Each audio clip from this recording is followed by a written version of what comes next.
বর্ধমান এসছে, আমি একটু মিহিদানাওয়ালাকে দেখতে বেরিয়েছি, কিন্তু কোনো মিহিদানাওয়ালাকে দেখতে পাচ্ছি না, কোনো মিহিদানাওয়ালা ঢুকছে না। দেখো আমি একটু বেরিয়েছি, তো শুনি একটু নাইট করে এসছি, ও একটু ওখানে রেস্ট নিচ্ছে। আমাকে বলে তুমি দেখো মিহিদানাওয়ালা আসলে, আমি তো দেখছি, তো মিহিদানাওয়ালাকে দেখতে পাচ্ছি না। আগে বর্ধমান আসলে তো মিহিদানাওয়ালার ঢুক, তো কোনো কাউকে দেখতে পাচ্ছি না, একদম ফাঁকা।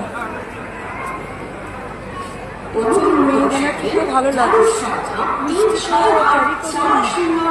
আচ্ছা এখনো আসে না বলছে, এখন নেমে কিনতে হবে, এখন নেমে কিনতে হবে না, 3 মিনিট দাঁড়াবে গাড়ি। ও একটু না দেখে নেবো না, আমি স্টেশনে গুলো সবসময় ভালো হয় না। না না 3 মিনিটে যদি ছেড়ে দেয়। আমি এত পারবো না, উল্টে পড়ে যাবো তো।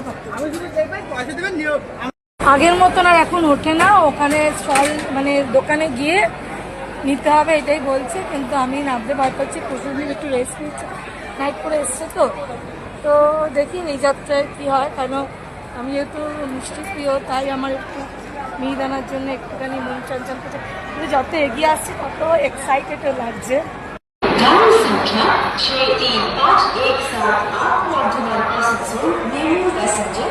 এইবার হয়তো হবে না মিহিদানা, না হোক চেষ্টা করছি, যদি ওকে কিনবো না ওকে যাকে 3 মিনিট দাঁড়াবে। এই তো গার্ডবাবু আসছে, সারা ওকে আসছে।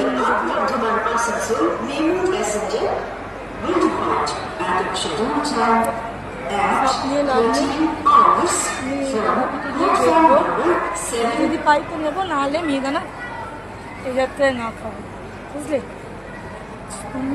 বেশি চাপ নিয়ে আমার লাভ নেই, যদি আমি উঠতে না পারি। এটা হর্ন দিয়েছে, ছেড়ে দেবো, 3 মিনিট হয়ে গেছে, ছেড়ে দেবো। কোথায় নামবে তুমি? কোথায় নামবে? আমি জানি না, কিন্তু